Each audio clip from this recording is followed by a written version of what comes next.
जीवित, सच्चे और महान सामर्थी परमेश्वर, हम आपका हृदय से धन्यवाद करते हैं इस बात के लिए कि आपका अनुग्रह हम सब लोगों पर वैसे ही बना हुआ प्रभु, और आप हमारी सुधि रखते हैं। हम आपका धन्यवाद करते हैं। आपको हमारी चिंता रहती है, हम आपका धन्यवाद करते हैं। आप हमारी हर परिस्थिति में हमारी सहायता करते हैं, हम आपका धन्यवाद करते हैं। सारी बीमारियों में प्रभु आपकी सामर्थ्य सिद्ध होती है और हम चंगाई पाते हैं, हम आपका धन्यवाद करते हैं। आदर और महिमा आपको मिले, क्योंकि आप महिमा के योग्य हैं, आदर के योग्य हैं, सर्व सामर्थी। हम आपकी महिमा, अपने जीवन से आपकी महिमा को प्रकट होते हुए देखकर आपकी बड़ाई करना चाहते हैं और अपना जीवन आपको समर्पित करना चाहते हैं, ताकि सिर्फ और सिर्फ हमारा जीवन आपकी महिमा का कारण बने। धन्यवाद के साथ हम इस प्रार्थना को प्रभु यीशु मसीह के पवित्र और जीवित और सामर्थी नाम से मांगते हैं, आमीन। सबको जय मसीह की, प्रेज द लॉर्ड। हम परमेश्वर का बहुत धन्यवाद करते हैं, क्योंकि वो अद्भुत युक्ति करने वाला परमेश्वर है। पुरानी सृष्टि और नई सृष्टि, परमेश्वर ने जब मनुष्य को बनाया था, आदम को, वो पुरानी सृष्टि है, और प्रत्येक मनुष्य मसीह में एक नई सृष्टि बनता है।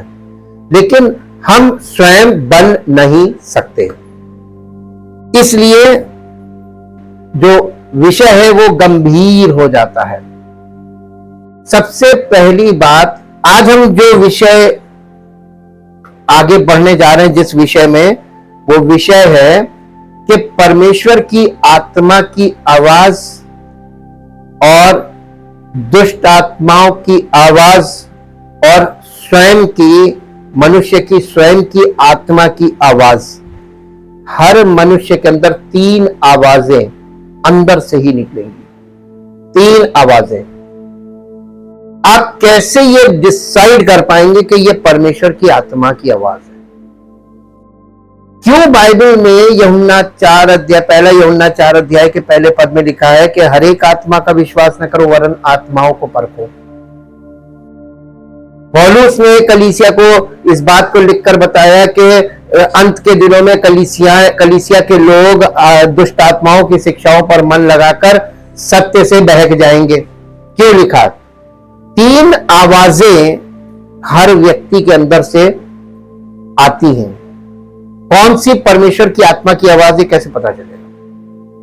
हो सकता है आपका खुद की आत्मा की आवाज हो, जिसे हम कहते हैं हमारे मन में एक आइडिया आया, ये आपके मन की आवाज है, और ये भी आप धोखा खा जाएंगे कि ये तो परमेश्वर की आत्मा की आवाज है।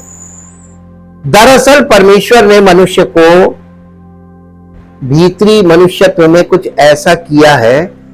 नए नियम में जब पौलुस कहता है कि आत्मा के अनुसार चलो, इसका ये मतलब नहीं है कोई भी विश्वासी, मसीही विश्वासी पवित्र आत्मा के द्वारा नहीं चलता है। अब आप चौंक गए होंगे, हैं?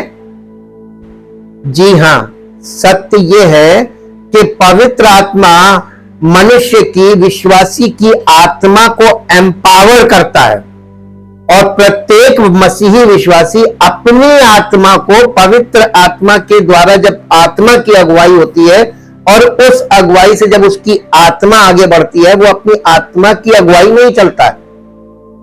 इसलिए यह विषय बहुत गंभीर हो जाता है कि परमेश्वर की आत्मा की आवाज आपके शारीरिक माइंड में नहीं आएगी, ये आएगी तो आपकी आत्मा में आएगी। और कितने लोग धोखा खा चुके हैं, कितने खा रहे हैं और कितने खाएंगे। इसीलिए पौलुस की शिक्षा बहुत महत्वपूर्ण हो जाती है यहां पर। इसलिए हम इस बात को कह रहे हैं। सबसे पहले मेरे साथ एक पद निकालकर पढ़िए, जो आपको मिलेगा यहेजकेल की पुस्तक, उसका 13 अध्याय, यहेजकेल की पुस्तक उसका 13 अध्याय, और 13 अध्याय का 3 पद पढ़िए। प्रभु यहोवा यूं कहता है, हाय उन मूढ़ भविष्यवक्ताओं पर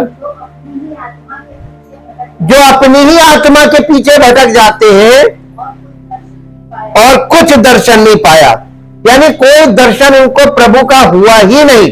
अपनी आत्मा के पीछे ये झूठे भविष्यवक्ता जितने थे, ये सब अपनी आत्मा के द्वारा भटकाए गए थे। क्या ऐसे आज मसीही लोग नहीं है जो अपनी ही आत्मा के द्वारा भटक रहे हैं और उनको लगता है वो प्रभु की आत्मा है, पवित्र आत्मा कहते हैं उसको, जबकि वो नहीं है। ये विषय बहुत गंभीर है और इस विषय की गंभीरता को गंभीरता से समझिए। ये हम कैसे जान सकते हैं कि हम परमेश्वर की बात सुन रहे हैं, शैतान की बात सुन रहे हैं, या अपने स्वयं के विचार सुन रहे हैं, अपनी आत्मा की आवाज सुन रहे हैं? ये कैसे मालूम होगा? जीवन ऐसे निर्णयों से भरा हुआ है जिनके लिए बाइबल में पूर्ण नाम से विशिष्ट कैसे करें दिशा निर्देश नहीं है।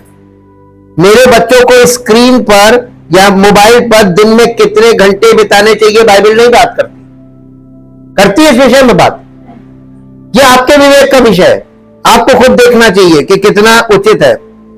क्या कुछ खास वीडियो गेम खेलना ठीक है? भाई ये आपको बाइबल नहीं बताएगी, ये आपके विवेक का विषय है, ये आपको खुद देखना चाहिए। क्या मुझे सहकर्मी के साथ डेट पर जाने की अनुमति है? लोग ऐसे ऐसे प्रश्न पूछते हैं। इस बात को ये बाइबल नहीं बताएगी आपको कि आपको किसके साथ क्या करना है, किसके साथ रिश्ता बनाना है, नहीं बनाना। ये सब आपको परमेश्वर बुद्धि देगा, वचन के द्वारा आपको समझ मिलेगी। निर्णय किसको करना है? आपको स्वयं करना है। आपके निर्णय पर ही आपका भविष्य टिका हुआ है। ये याद रखिए कि निर्णय पर आपका भविष्य टिका है। क्या मुझे सहकर्मी के साथ डेट पर जाने की अनुमति है? ये प्रश्न किया लोगों ने। क्या काम छोड़ना ठीक है क्योंकि मैं पिछली रात बहुत देर तक जागता रहा? यानी आप लेट नाइट जागे, सवेरे आप कह रहे हैं कि क्या आज मैं छुट्टी कर लूं, बहुत देर तक जगे थे। इस बात को परमेश्वर की आत्मा आपको बताएगी? ये परमेश्वर का विषय ही नहीं है, ये आपका व्यक्तिगत विषय है। आप निर्णय लीजिए कि आपको क्या उचित है क्या नहीं। हम सभी के पास सत्य के बारे में धारणाएं हैं, लेकिन हम कैसे सुनिश्चित करें कि ये विचार ईश्वर से आ रहे हैं? क्या मैं ईश्वर को सुन रहा हूं या मैं केवल अपने आप को सुन रहा हूं? इससे भी बदतर, क्या मैं पवित्र आत्मा की अगुवाई के रूप में शैतान के प्रलोभनों को सुन रहा हूं? कभी कभी हमारे अपने विचारों को ईश्वर की अगुवाई से अलग करना मुश्किल होता है। ये पुराने नियम के भविष्यवक्ताओं से, भविष्यवक्ता की पुस्तक झूठे भविष्यवक्ताओं का भटकने के द्वारा हम सीख सकते हैं। वहां से वचन हमें बताता है कि ऐसा होता है। और क्या होगा अगर हमारी इच्छाएं वास्तव में हमारी आत्माओं के दुश्मन से आ रही हैं और ईश्वर से नहीं? मान लीजिए शैतान की आत्मा, आप उसको पवित्र आत्मा की आवाज सुनकर फॉलो कर रहे हैं, तो आपके जीवन में क्या प्रकट होगा? पवित्र आत्मा के फल तो प्रकट नहीं होंगे, पक्की बात। पक्की बात है, पवित्र आत्मा के फल नहीं प्रकट होंगे। बाकी झूठा दिखावा जरूर होगा, अपने आप को ऊंचा उठाना, अपने आप को सही ठहराना, अपने विचारों को सही ठहराना, अपनी क्रियाओं पर ये आप यानी खुद के बारे में बात करने लगते हैं। जब पवित्र आत्मा बात करता है किसी मनुष्य की आत्मा में, तो वो व्यक्ति परमेश्वर की आत्मा की बातें बोलने लगता है। और जब पवित्र आत्मा नहीं बात करता, वो किसी और की सुनने लगता, तो वो उसी की बातें बोलने लगता है। जो अंदर जाएगा वही बाहर निकलेगा। और इसलिए हम कैसे हर विचार को बंदी बना सकते हैं? दूसरा कुरिन्थियों 10 अध्याय उसका 5 पद पढ़िए। दूसरा कुरिन्थियों 10 अध्याय उसका 5 पद यहां इस प्रकार से लिखा हुआ है। दूसरा कुरिन्थियों 10 अध्याय का 5 पद, इसलिए हम कल्पनाओं का और हर एक ऊंची बात का, जो हर एक उस ऊंची बात का जो परमेश्वर की पहचान के विरोध में उठती है, खंडन करते हैं। और हर एक भावना को कैद करके मसीह का आज्ञाकारी बनाते हैं। ये है सच्चे मसीही का काम। और झूठे शिक्षक आपको आपकी भावनाओं समेत घसीट लेंगे और आपकी भावनाओं को आपको इस लायक नहीं छोड़ेंगे कि आप अपनी भावनाओं को करेक्ट कर सके। ये बहुत गंभीर विषय है। जब हमें यकीन ही नहीं है कि हमारे अंदर ये आवाज कहां से आ रही है, तो हम कैसे ये काम कर पाएंगे? जैसा कि पौलुस कलीसिया को बोल रहा है, सबसे आम तौर पर परमेश्वर बाइबल के माध्यम से संवाद करते या बात करते हैं। उनका प्रेरित वचन जो आज हमारे लिए सदियों से संरक्षित है, ये वचन के माध्यम से है कि हम पवित्र हैं। यूहन्ना रचित सुसमाचार के 17 अध्याय का 17 पद, यीशु मसीह ने महायाजकीय प्रार्थना में क्या बोला था कि तेरा वचन सत्य है, सत्य के द्वारा इन्हें पवित्र कर। अपने चेलों के लिए प्रार्थना कर रहा था और ये कह रहा था सत्य के द्वारा इन्हें पवित्र कर और तेरा वचन सत्य है।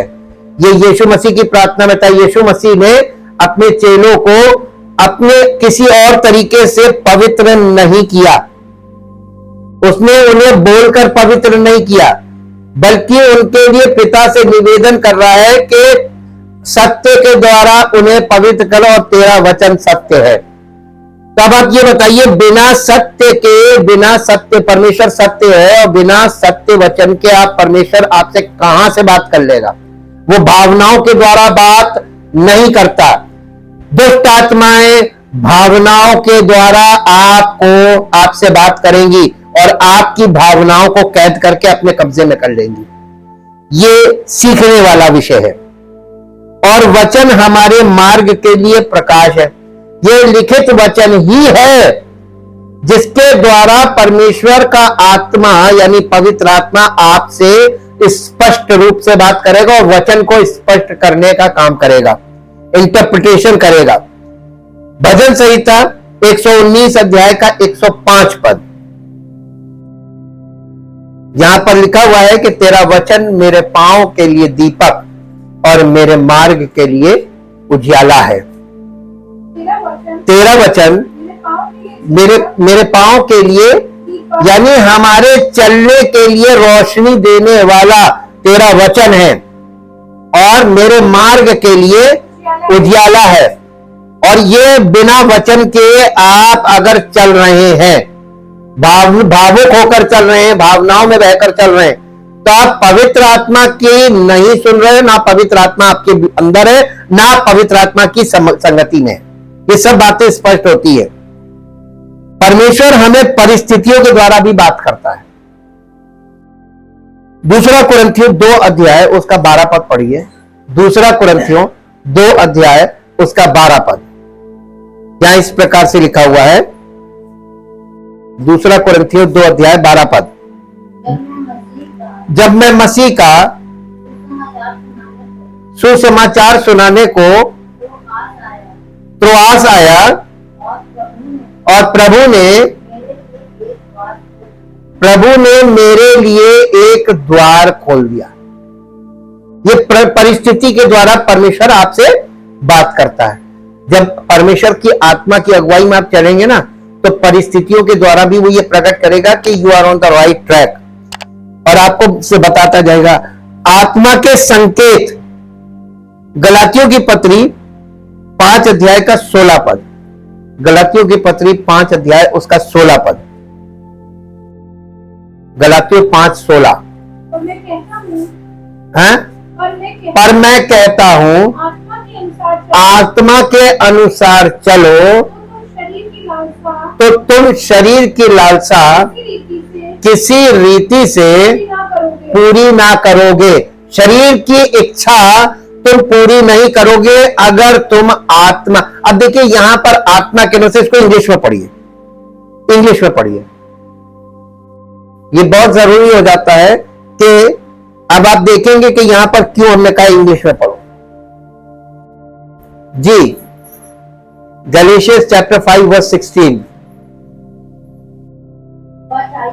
but I say, walk and live habitually in the Holy Spirit, responsive to and controlled and guided by the Spirit, then you will certainly not gratify the cravings and desires of the flesh. आपका शारीरिक जो मन है, flash का मतलब शारीरिक मन, आपके शारीरिक मन की इच्छाएं, आपके शारीरिक मन की अभिलाषाएं, आप इनको पूरा कर ही नहीं सकते, हरगिज नहीं करेंगे अगर आप पवित्र आत्मा के अनुसार जीवन व्यतीत कर रहे हैं तो। बिल्कुल स्पष्ट है। और आज के विश्वासियों को देखिए आप कितना पवित्र आत्मा का माहौल उड़ाया जा रहा है कि पूरा दुनियावी जीवन, दुनियावी बातें, पूरी जीवन शैली आप देखिए, सांसारिक जीवन शैली, अंग अंग उनका सांसारिकता का प्रदर्शन कर रहा है और वही लोग कहते हैं कि हम पवित्र आत्मा में, जबकि परमेश्वर का आत्मा आपके शारीरिक पार्ट को टच भी नहीं करेगा, वो आपके आत्मिक पार्ट को, आत्मा को टच करेगा। आत्मा का संबंध आत्मा से है। क्यों प्राचीन काल में परमेश्वर मनुष्य से संपर्क साधने में विफल रहा? पुराना नियम पूरा इस बात का प्रमाण रखा हुआ है, इसलिए क्योंकि मनुष्य आत्मिक तौर पर मृतक था। ये 1500 सालों का जो रिसर्च है पुराने नियम का, ये हमको इस बात की गवाही दे रहा है कि वो प्रत्येक मनुष्य आत्मिक तौर पर जो मृतक है, बॉर्न अगेन हो ही नहीं सकता बिना प्रभु यीशु मसीह के अनुग्रह के। परमेश्वर का आत्मा उससे संपर्क करेगा कैसे? इसीलिए born again is the first point. बिना नए सिरे से जन्म हुए परमेश्वर का आत्मा आपकी आत्मा से संवाद नहीं कर सकता, जिसके कारण आप परमेश्वर की आत्मा की आवाज को सुनकर रिस्पॉन्ड नहीं कर सकते। तो आप बताइए, एक स्पिरिचुअली डेड व्यक्ति जो बॉर्न अगेन नहीं हुआ है, वो दो आवाजें सुन रहा है, एक अपनी आत्मा की और एक संसार की आत्मा की।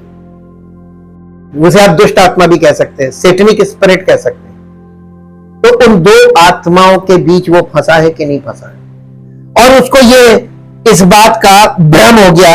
इसीलिए पौलुस ने कहा था कि तुमने कौन सा आत्मा पाया। तीन चीजें हैं जिसमें आज मसीही लोग भटक रहे हैं: सुसमाचार, यीशु और आत्मा। ये तीन एक्यूरेसी तक, जब आप वचन के बिना आप एक्यूरेट जा ही नहीं सकते। बिना परमेश्वर की उपस्थिति के आपको पवित्र आत्मा का अनुभव जब तक बॉर्न अगेन नहीं होंगे हो ही नहीं सकता, और परमेश्वर की उपस्थिति के बिना आप बॉर्न अगेन नहीं हो सकते। इसीलिए ये प्रश्न उठता है, और ईश्वरीय सलाहकारों द्वारा बुद्धिमानी की सलाह, आपको अगर सलाह चाहिए तो आप परमेश्वर के ओर से नियुक्त किए गए उसके सेवकों के द्वारा आप सलाह ले सकते हैं, जहां से आपको बुद्धिमानी की सलाह प्राप्त होगी, क्योंकि वो परमेश्वर की वचन के आधार पर ही आपको सलाह दे सकते हैं। नीति वचन उसका 12 अध्याय उसका 15 पद पढ़िए।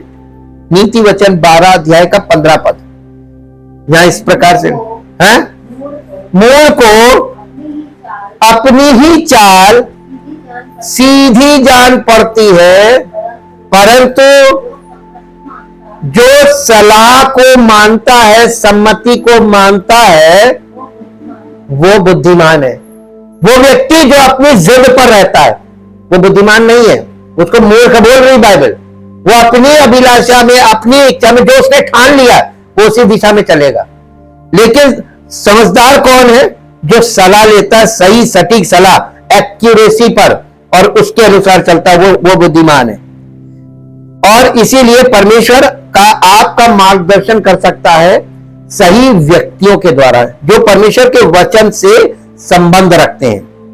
यदि परमेश्वर हमसे बात करना चाहता है तो कुछ भी उसे रोक नहीं सकता। हमारे विचारों के स्रोत को समझने के कुछ तरीके इस प्रकार हैं।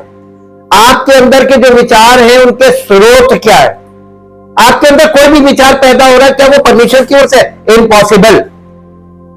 दो रास्ते हैं। If you are not born again, अगर आप नए सिरे से आपका जन्म नहीं हुआ है, आप आत्मिक जन्म नहीं हुआ, आपकी आत्मा जीवित नहीं है, परमेश्वर के द्वारा आत्मा का जो जन्म होता है वो नहीं हुआ है, तो आपके अंदर दो स्रोत है। आपके अंदर जो विचार उत्पन्न हो रहे हैं उसके दो स्रोत है, एक संसार की आत्मा और दूसरी आपकी आत्मा। स्पष्ट है अब तक की स्टडी के अनुसार। सॉल्यूशन, हमें, अगर आप बॉर्न अगेन है और आप कंफ्यूज हो रहे हैं, बॉर्न अगेन है लेकिन इमेच्योर है, आपके पास फुल अंडरस्टैंडिंग नहीं है और आप किसी भी विषय में कंफ्यूज हो रहे हैं, किसी निर्णय को लेने में कंफ्यूज हो रहे हैं, तो आप सबसे पहले प्रार्थना करें। यदि हम इस बात को लेकर भ्रमित हैं कि हम परमेश्वर की सुन रहे हैं या नहीं, तो बुद्धि के लिए परमेश्वर से प्रार्थना करना अच्छा है। किससे प्रार्थना करें? परमेश्वर से। याकूब की पत्री उसका पहला अध्याय और उसके 5 पद में लिखा है, जिसे बुद्धि की घटी हो तो वो परमेश्वर से मांगे, वो बिना उल्हाना दिए सबको उदारता से देता है। यही लिखा हुआ है, ये यहां पर लिखा हुआ है। और ये कैसे लोगों के लिए? ये कलीसिया के लोगों के लिए है जो परमेश्वर की आत्मा की आवाज को पहचानने में, रिकॉग्नाइज करने में अपने माइंड में अभी रजिस्टर नहीं कर पाए, क्योंकि उन्होंने वचन को उतनी गहराई से नहीं सुना, वचन पर विश्वास नहीं किया, उसको अपने अच्छे हृदय में ग्रहण नहीं किया, बल्कि क्रोध में सुना। किसी गलत भावना में आप कोई चीज सुनेंगे ना, तो वो चीज आपकी गलत भावना में ही अंदर जाएगी, और अच्छी भावना से सुनेंगे तो अच्छी भावना जाएगी। इसलिए विश्वास की बात की जा रही है। वचन सुनने के लिए भी विश्वास चाहिए। बुद्धि के लिए प्रार्थना करना तब भी अच्छा है जब हमें नहीं लगता कि हम भ्रमित हैं। जब आप भ्रमित नहीं, तब भी आप बुद्धि के लिए प्रार्थना कर सकते हैं। बुद्धि देने वाला परमेश्वर है। हमें परमेश्वर से उसकी इच्छा में स्पष्ट रूप से बताने के लिए कहना चाहिए। जब हम प्रार्थना करते हैं तो हमें विश्वास करना चाहिए और संदेह नहीं करना चाहिए। यदि हमारे पास विश्वास नहीं है तो हमें प्रभु से कुछ पाने की आशा नहीं करनी चाहिए। यह भी लिखा हुआ याकूब की पत्री के पहले अध्याय के 7वें पद में लिखा हुआ है कि यदि ऐसा मनुष्य ये ना समझे कि मुझे प्रभु से कुछ मिलेगा, वो व्यक्ति दुचित्ता है और अपनी सारी बातों में चंचल है, जिसका माइंड फ्लक्चुएट करता रहता है। वो व्यक्ति सही नहीं होता प्रभु के सामने। इनमेच्योर जो बच्चे होते हैं ना, बच्चों को आप देखें, पल पल उनका माइंड चेंज होता है। इनमेच्योरिटी का साइन है। आज ये जगह अच्छी लग रही, कल दूसरी जगह, परसों तीसरी जगह।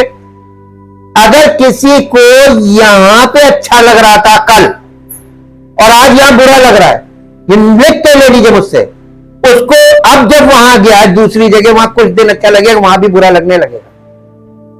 मालूम क्यों? क्योंकि वो इमेच्योर है। वो मेच्योरिटी की तरफ जाना, मेच्योरिटी नहीं पसंद करता, उसको इमेच्योरिटी चाहिए, चाइल्ड लाइक है। प्रार्थना में परमेश्वर से बात करें और ईमानदारी से उनके उत्तर की प्रतीक्षा करें। हालांकि ध्यान रखें कि परमेश्वर हमें वो सब कुछ नहीं देता जो हम उससे प्रार्थना में मांगते हैं या चाहते हैं, और कभी कभी उसका उत्तर नहीं होता है। क्या आप परमेश्वर से कभी नहीं सुनने के लिए तैयार हैं? मैंने अपनी सेवकाई में इतने सालों की ऐसा कोई व्यक्ति नहीं देखा है जिसने परमेश्वर की ना को भी स्वीकारा हो। वो व्यक्ति जब उसकी प्रार्थना का उत्तर ना मिलता है तो वो भागकर दूसरी जगह चला जाता है कि इनके पास से पावर कम है, दूसरी जगह जाएंगे, वहां पावर ज्यादा होगी। लोग परमेश्वर की ना को ग्रहण करने को तैयारी में, ये भी इमेच्योरिटी का पॉइंट है, क्योंकि वो चाहते हैं परमेश्वर ने सब कुछ हाँ हाँ होनी चाहिए, जो मांगा वो दे दो। Is it possible? आप अपने बच्चे को जो कुछ मांगेंगे सब दे देंगे?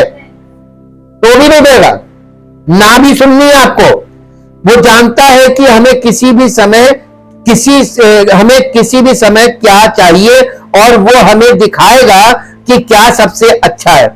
यदि परमेश्वर कहता है नहीं, तो हम उसे उसकी दिशा की स्पष्टता के लिए धन्यवाद दे सकते हैं और वहां से आगे बढ़ सकते हैं। हमें धन्यवाद देना चाहिए, प्रभु तेरा धन्यवाद हो।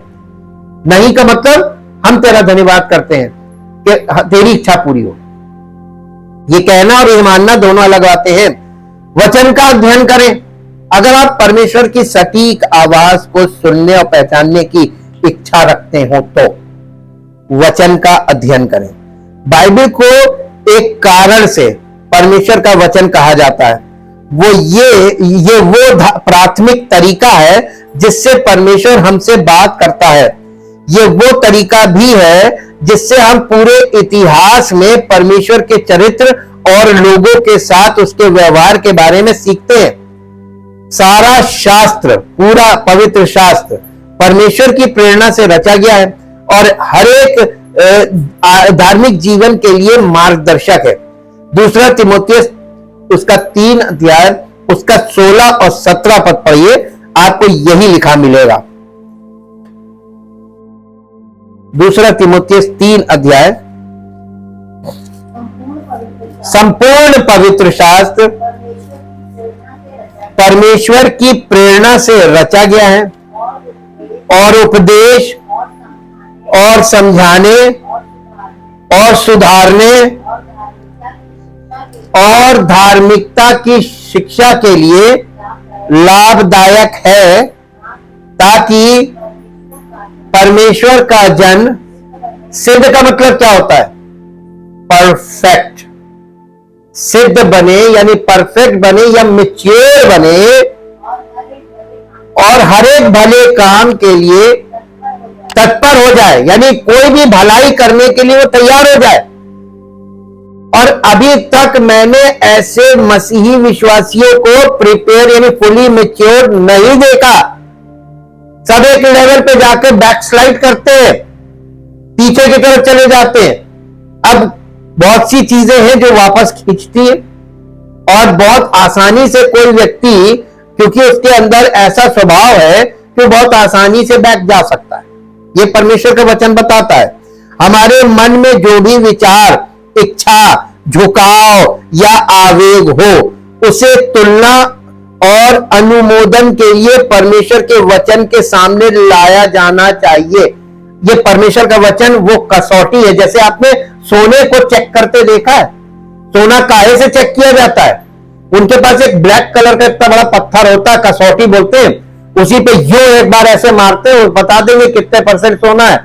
ये परमेश्वर का जो वचन है, रिटन वर्ड, ये वो कसौटी है जिस पर आपके सारे विचार, इच्छा, झुकाव, आवेग, यानी आपके अंदर जो आवेग आता है, आवेग का मतलब समझते हैं? भावनाएं प्रेशर से आती है, क्रोध की भावना, प्रेम की भावना, ये सब, ये जो आवेग आता है ना, ये सब परमेश्वर के वचन, इसको वचन के ऊपर रखकर चेक करिए कि ये परमेश्वर की ओर से है या हमारा ये स्वयं का है, या तीसरा सोर्स, दुष्ट आत्माओं के द्वारा भी ये चीजें होती हैं। सब कौन सी पावर, कौन सा सोर्स काम कर रहा है? बाइबल को हर विचार का न्याय करने दें, क्योंकि परमेश्वर का वचन जीवित और प्रबल और हर एक दोधारी तलवार से भी अधिक चौका है और प्राण और आत्मा को और गांठ गांठ और गूदे गूदे को अलग करके छेदता और मन की भावनाओं, विचारों को जांचता है। कौन? परमेश्वर का वचन। और ये लिखा हुआ है, ये मैंने आपके सामने पद बोला है जो आपको मिलेगा इब्रानियों की पत्री 4 अध्याय उसका 12 पद। आवेग चाहे कितना भी तीव्र क्यों ना हो, यदि वो पवित्र शास्त्र में कही गई बातों के विरुद्ध जाता है तो वो परमेश्वर का नहीं और उसे अस्वीकार कर दिया जाना चाहिए। क्या आपने कभी प्रैक्टिस की है?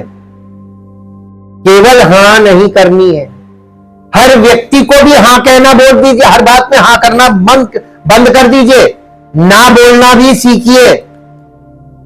परमेश्वर का वचन हमको ना बोलने के लिए प्रिपेयर करता है। हर समय हाँ नहीं करनी है।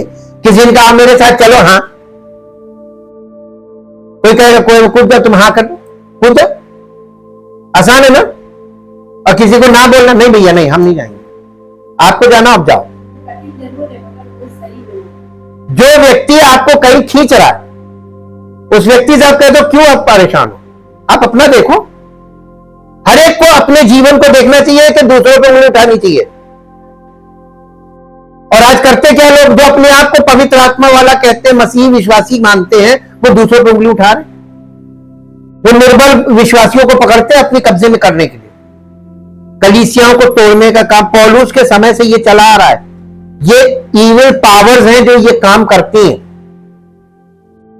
और इविल पावर का कार्य ये यीशु मसीह ने क्या कहा यूहन्ना 10 में, चोर किसी और काम के लिए नहीं, केवल चोरी करने, घात करने और नष्ट करने, तो मैं इसलिए आया हूं कि तुम जीवन पाओ, बहुतायत का जीवन पाओ। तो उसने बता दिया कि आपके जीवन में दुष्ट की एंट्री क्यों होगी, आपको घात करने के लिए, आपको नष्ट करने के लिए, आपको मसीह के रास्ते से भटका देने के लिए, ताकि आप उद्धार के मार्ग में आगे ना बढ़कर उद्धार ना पा जाए। आप लोगों के जीवन से सोर्सेस निकलती है, ये वाणी ऐसे ही नहीं है, मुंह से निकली वाणी, इसका सोर्स है जरूर, और परमेश्वर का वचन राज खोल देता है कि ये कौन से सोर्स से ये आवाज आ रही है। पवित्र आत्मा की अगुवाई का पालन करें। देखिए, पवित्र आत्मा की अगुवाई का पालन करना यह थोड़ा कठिन है। कारण, एक मिनट आप मेरे साथ एक पद निकालिए जो आपको मिलेगा, पहला कुरिन्थियों उसका 3 अध्याय, पहला कुरिन्थियों 3 अध्याय। कुछ लोग तो आजकल नए जो नए लोग होते हैं ना, जो मसीह में नए लोग आते हैं और एजुकेटेड होते हैं, थोड़ा कुछ ऐसे पास्टर्स के संपर्क में जाकर वो भ्रमित होकर दूसरों को भ्रमित करने का जो काम करते हैं ना, ये इसका परिणाम बहुत भयानक है। अगर आप वचन की गंभीरता को जाने, जिसका ये वचन हम लेकर बैठे हैं ना, परमेश्वर, जीवित परमेश्वर, उसमें ऐसे लोगों के लिए ऐसा दंड निश्चित किया हुआ है जो बहुत, यानी जिस पर जो अगर मालूम हो जाए तो वो इंसान ये समझ जाएगा कि गलत करने से अच्छा बंद कर दो, कुछ मत करो, और करो तो एकदम सटीक करो। हम आपको एग्जांपल दे रहे हैं, पहला कुरिन्थियों उसका 3 अध्याय और उसका पहले पद से पढ़ के देखिए। कलीसिया में, ऊपर हेडिंग पढ़िएगा, कलीसिया में गुटबंदी की भर्त्सना का मतलब कंडेम करना विचारों को। यह पे पौलुस क्या कह रहा है, दूसरा कुरिन्थियों 10 अध्याय के 5 पद में, हमें हर एक भावना को कैद करके मसीह का आज्ञाकारी बनाना है, और हर एक उस बात को, जो उस कल्पना को जो परमेश्वर की पहचान के विरोध में उठती है, उसका खंडन करना है। ये गुटबंदी में क्या होता है, दलबंदी, कलीसिया में ये खंडन करना है। यही तो गड़बड़ी हो रही है, पहली सदी की कलीसिया से ये चल रहा है। अब पढ़िए इसको, हे भाइयों, मैं तुमसे इस रीति से बातें ना कर सका जैसे आत्मिक लोगों से, यानी हम ऐसे, वो पौलुस जो था वो अपनी ही कलीसिया में उसको ये समस्या का सामना करना पड़ा, तभी तो पौलुस ने सारे राज खोल दिए। यानी पवित्र आत्मा ने पौलुस के द्वारा अंत के दिनों की सेवकाई के लिए बहुत अच्छा काम किया है लिखित वचन में जी। परंतु जैसे शारीरिक लोगों से पवित्र आत्मा, पौलुस के द्वारा पवित्र आत्मा लोगों से कनेक्ट नहीं हो रहा था। क्यों नहीं हो रहा था? क्योंकि वो बॉर्न अगेन नहीं थे, और उसमें से कुछ बॉर्न अगेन थे भी तो वे इम्मेच्योर थे जी। और उनसे देखिए, जो मसीह में बालक, अभी जो अभी यानी बहुत थोड़े समय के जो बॉर्न अगेन लोग हैं, जिन्हें अभी वचन से परिपक्व नहीं हुए हैं, और उनका पालन पोषण तो किया जा रहा है, लेकिन वो ग्रोन अप नहीं हो रहे स्पिरिचुअली। ऐसे लोग आज आपको बहुत मिलेंगे बड़ी मात्रा में। ये भटकने वाले लोग हैं और भटकाते हैं ये दूसरों को। ये क्या किया इन्होंने, और इसीलिए पौलुस यहां पर इनको कह रहा है, इनकी भर्त्सना कर रहा, कंडेम कर रहा है इनको, कह रहा है मैंने तुम्हें दूध पिलाया, अन्न ना खिलाया, क्योंकि तुम उसको नहीं खा सकते थे। ये पौलुस उनको बता रहा है कि तुम वचन रूपी अन्न, वचन रूपी दूध, दूध किसको दिया जाता है? छोटे बच्चों को। यानी तुम अभी भी वही बच्चों वाली खुराक मांग रहे हो और तुमको अन्न देता हूं, आत्मिक रूप से अन्न दिया जा रहा है, उसे तुम झेल नहीं पा रहे हो। मैंने तुम्हें अन्न ना खिलाया क्योंकि तुम खाने लायक भी आगे पढ़िए, क्योंकि तुम अब तक शारीरिक हो। शारीरिक लोग दूध तक तो बात आप करिए, परमेश्वर के वचन रूपी दूध दीजिए, बड़े खुश। और जैसे ही आपने अन्न शुरू किया, बस उनका काम शुरू हो जाएगा, वो गड़बड़ी फैलाना शुरू कर देंगे, क्योंकि वो शारीरिक है। और वो करते क्या है, तुम अभी तक उसे नहीं खा सकते थे, वरन अब तक भी नहीं खा सकते हो। यानी पौलुस उस समय तक उनसे ये एक्सपेक्ट कर रहा था कि अब शायद ये अन्न खाए, लेकिन वो अन्न खाने लायक नहीं थे, क्योंकि अब तक शारीरिक हो। इसलिए कि जब तुम में डा और झगड़ा, आपको ये शारीरिक लोगों की पहचान बताई जा रही, डा और झगड़ा है, तो क्या तुम शारीरिक नहीं और क्या मनुष्य की रीति पर नहीं चलते?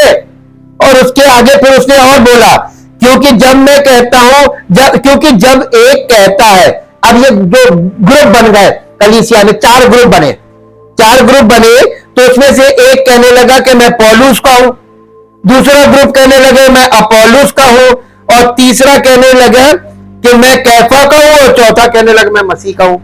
4 ग्रुप हो गए। तो उसने कहा क्या मसीह बढ़ गया? नहीं, पौलुस ने प्रश्न उठाया, क्या मसीह बढ़ गया?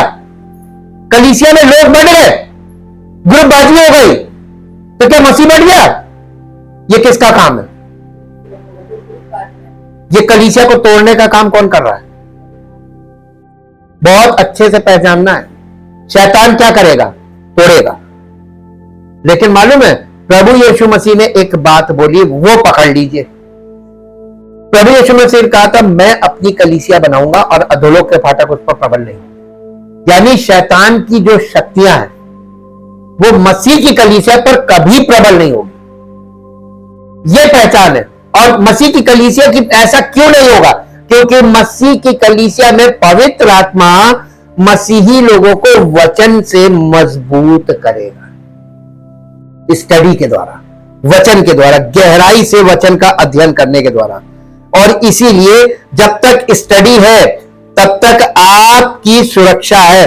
आप स्टडी से दूर हटे और आप गए, ये मेरी बात याद रखिएगा। जो लोग स्टडी से जुड़े रहेंगे वो बचे रहेंगे, जो स्टडी से दूर भागेंगे वो खींच ले जाएंगे। आत्मा की अगुवाई का पालन करें। पवित्र आत्मा परमेश्वर है। पवित्र आत्मा परमेश्वर, मैंने कल भी यही बात बताई थी। He is the third of godhead, third Trinity, तीसरा भाग है ये। पवित्र आत्मा परमेश्वर है, एक दिव्य प्राणी है जिसके पास मन, इच्छाएं और भावनाएं हैं। मन है, इच्छा है और भावनाएं हैं पवित्र आत्मा के पास। और पवित्र आत्मा, कोई व्यक्ति अपनी इच्छा भावना को प्रकट कर रहा हो, कह रहा पवित्र आत्मा है, बड़े आसानी से पहचाना जा सकता। मैच्योरिटी चाहिए, बस आपको मैच्योरिटी चाहिए। वो हमेशा हमारे साथ है। भजन संहिता 139 उसका 7, 8 2 पद पढ़ दीजिए।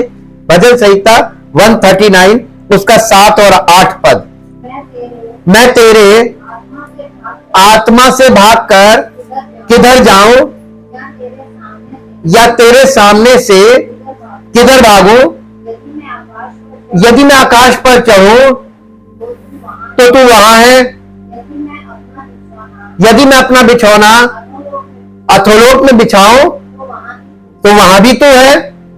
यानी परमेश्वर की उपस्थिति से आप कहीं नहीं भाग सकते। परमेश्वर आत्मा और उसका आत्मा सर्वज्ञ है, तो ओमनी प्रेजेंट हुआ, सर्वज्ञ उपस्थित, हाँ के ना? अब ये बताइए, जब परमेश्वर की आत्मा सब जगह है लेकिन परमेश्वर की उपस्थिति सब जगह नहीं है, इसलिए ध्यान देना है कि शैतान आपको आत्मा के द्वारा धोखा दे सकता है लेकिन परमेश्वर की उपस्थिति में से आपको घसीटेगा नहीं। आप अपनी इच्छा से चले जाएं, वो बात अलग है जी। उसके उद्देश्यों में हमारे लिए मध्यस्थता करना है। रोमियो की पत्री, पवित्र आत्मा हमारे लिए परमेश्वर से निवेदन करता है, इंटरसेशन। वो आपके लिए और हमारे लिए परमेश्वर से निवेदन करने का काम करता है, प्रार्थना करने का। रोमियो 8 अध्याय उसका 26 और 27 पद। रोमियो 8:26 और 27। इस रीति से आत्मा भी हमारी दुर्बलता में सहायता करता है, क्योंकि हम नहीं जानते कि प्रार्थना किस रीति से करनी चाहिए, परंतु आत्मा यानी पवित्र आत्मा आप ही ऐसी आहें भर भर कर, जो बयान से बाहर है, हमारे लिए, ये कलीसिया की बात हो रही, हमारे लिए प्लूरल, एक व्यक्तिगत के एक यानी सिंगल पर्सन के लिए नहीं, वो पूरी कलीसिया के लिए प्रार्थना करता है।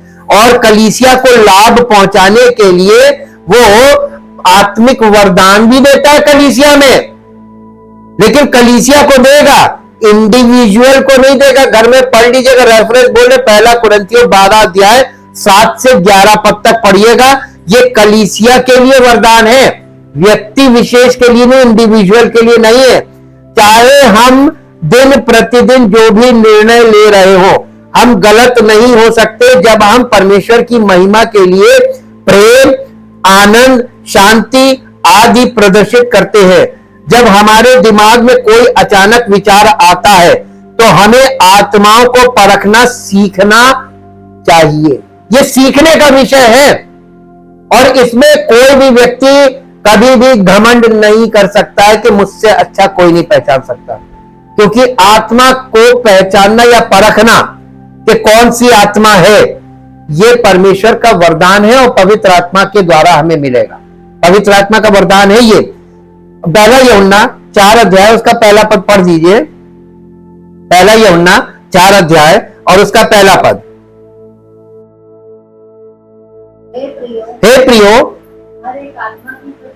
हर एक आत्मा की प्रतीति या हर एक आत्मा पर भरोसा विश्वास मत करो, वरन आत्माओं को परखो कि वे परमेश्वर की ओर से है कि नहीं, क्योंकि बहुत से झूठे भविष्यवक्ता जगत में निकल पड़े हैं।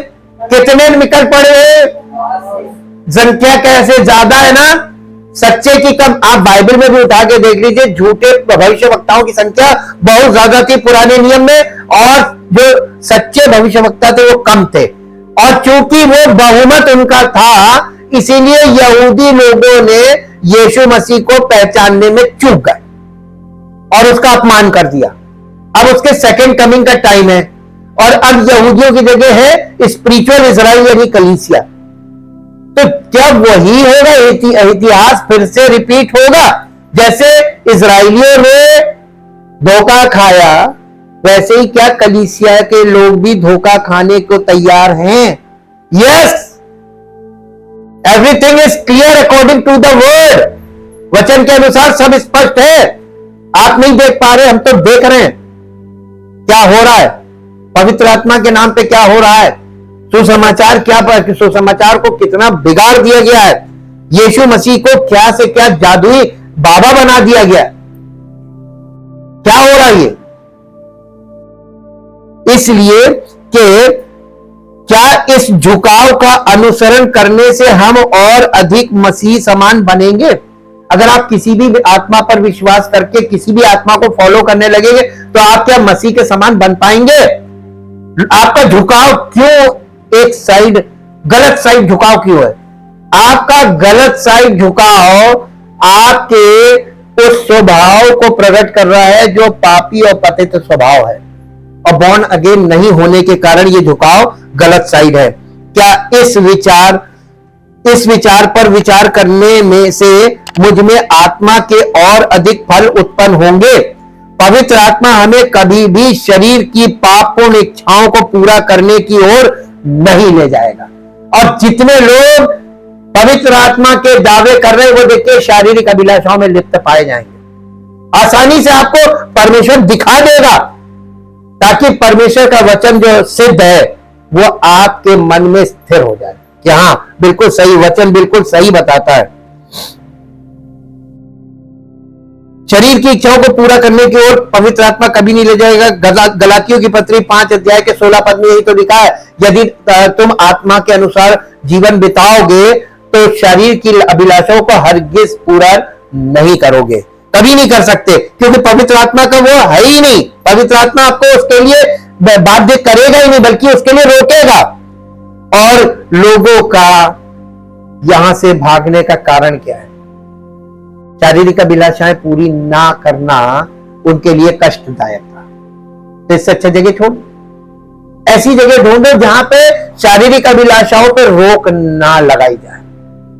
किस आत्मा की सुन रहे हैं ये इससे स्पष्ट हो जाता है। वो हमें हमेशा पवित्रता की ओर ले जाएगा। पहला पत्रस पहला अध्याय 2 पद पढ़ दीजिए। पहला पत्रस पहला अध्याय उसका दूसरा पद यहां पर इस प्रकार से लिखा हुआ है। पहला पत्रस पहला अध्याय उसका दूसरा पद, और परमेश्वर पिता के भविष्य ज्ञान के अनुसार आत्मा के पवित्र करने के द्वारा आज्ञा मानने और यीशु मसीह के लहू के छिड़के जाने के लिए चुने गए हैं। तुम्हें अनुग्रह और शांति बहुत आयत से मिलता रहे, प्रेजेंट कंटिन्यूअस टेंस, मिलती रहे, ये एक आशीर्वाद है। पृथ्वी पर जीवन एक आत्मिक युद्ध है। असली बात यह है, शत्रु हमें परमेश्वर की इच्छा से विचलित करने के लिए, भटकाव प्रदान करने के लिए उत्सुक है। कौन?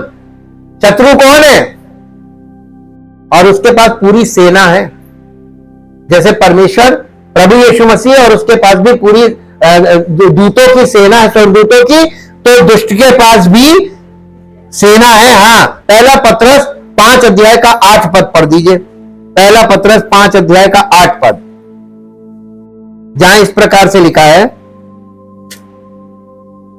5 अध्याय है, सचेत हो और जागते रहो, क्योंकि तुम्हारा विरोधी शैतान गरजने वाले सिंह की नाई क्या रहता है? इस खोज में रहता है कि किसको, वो कहां खोजता है? कलीसियाओं में तो खोजता है।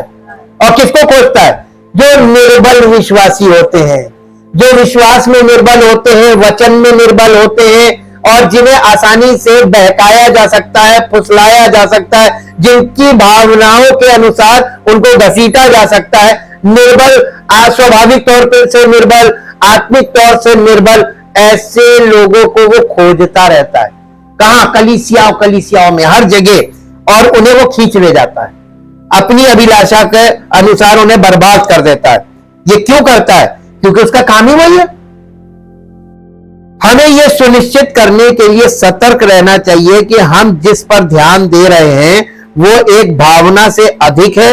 यहां कुछ अच्छे प्रश्न दिए गए हैं जो हम ये जांचते समय पूछ सकते हैं कि हम परमेश्वर की बात सुन रहे हैं या नहीं। क्या संकेत भ्रमित करने वाले या अस्पष्ट है? परमेश्वर भ्रम का स्रोत नहीं है, वो शांति लाने वाला है। भ्रम कौन देता है? शैतान। शैतान का काम है आपको भ्रमित कर देना। इतना भ्रमित कर दो कि सच में मन ही ना लगे, सच से बिल्कुल पलट जाए इंसान, उसकी भावना ही बदल जाए, और उसके सामने सच रखिए, वो सच को ठुकरा देगा। ऐसा कर देता है वो, ये उसकी टेंडेंसी है। पहला कुरिन्थियों 14 अध्याय उसका 33 पद पढ़िए। पहला कुरिन्थियों 14 अध्याय उसका 33 पद, क्योंकि परमेश्वर गड़बड़ी का नहीं परंतु शांति का परमेश्वर। शांति का मतलब होता है मेल मिलाप। परमेश्वर मेल मिलाप कराता है, और शैतान आपस में दीवारें खड़ी करवा देता है। नहीं, तुम इधर के हो, हम इधर के, तुम उधर के हो, हम उधर के, ये करता है। परिवारों में भी डिवीजन करता है, और जो लोग इस स्रोत से जुड़ जाते हैं उनके घर में डिवीजन, देखिए इतने डिवीजन हो जाएंगे, इतने डिवीजन हो जाएंगे, वो आपके सामने सब प्रकट हो जाएगा। वक्त दीजिए, परमेश्वर की ओर से प्रश्नों का उत्तर समय लेकर आता है। हर चीज अपने समय पर स्पष्ट होगी। आप धीरज से बने रहो। हर एक विश्वासी को क्या आग्रह कर रहा है पवित्र आत्मा? कलीसिया में, वचन में, प्रभु में, उपस्थिति में धीरज से बने रहो। और जब बने रहोगे तभी तुम्हारे जीवन से प्रकट होगा, हाँ ये सच्चा विश्वासी है। ये यहां से हम लोग इस बात को पूरी अच्छी तरीके से स्पष्ट रूप से आपको समझ, क्या विचार परमेश्वर के वचन के विरुद्ध जाते हैं? परमेश्वर स्वयं का खंडन नहीं करेगा। क्या इन संकेतों का पालन करने से पाप होगा? जो लोग आत्मा के अनुसार चलते हैं उन्होंने शरीर को उसकी अभिलाषाओं और वासनाओं और अभिलाषाओं समेत क्रूस पर चढ़ा दिया है। गलातियों की पत्री 5 अध्याय उसका 24 और 25 पद पढ़ दीजिए, जहां इस प्रकार से लिखा हुआ है। जो लोग परमेश्वर की आत्मा के अनुसार चलते हैं उनके विषय में यहां पर चिन्ह दिया जा रहा है। और जो मसीह यीशु के हैं, जो पवित्र आत्मा के अनुसार चलते हैं, उन्होंने अपने शरीर को उसकी लालसाओं और अभिलाषाओं के समेत क्रूस पर चढ़ा दिया है। यदि हम आत्मा के द्वारा जीवित हैं तो आत्मा के अनुसार चले भी। अगर कोई व्यक्ति आत्मिक तौर पर जीवित है तभी तो आत्मा के अनुसार चल पाएगा, और अगर नहीं जीवित है तो शरीर की अभिलाषाएं तो उस पर हावी होंगी ना, तो शरीर के काम प्रकट होंगे। वहां पे डाह है, ईर्ष्या है, चेह है, ये सब चीजें भाग पढ़ लीजिए, पूरे शरीर के काम और आत्मा के फल, उसने सब कुछ स्पष्ट रखा है। आप किस रास्ते चल रहे हैं वो आपके इस वचन आपको बता देगा। इसके अतिरिक्त किसी मसीही मित्र, परिवार के सदस्य या पास्टर की सलाह लेना अच्छा होता है, यह अच्छी बात है, लेकिन वचन और पवित्र आत्मा से प्रेरित होना चाहिए। नीति वचन 15 अध्याय उसका 22 पद पढ़िए। नीति वचन 15 अध्याय और उसका 22 पद। बिना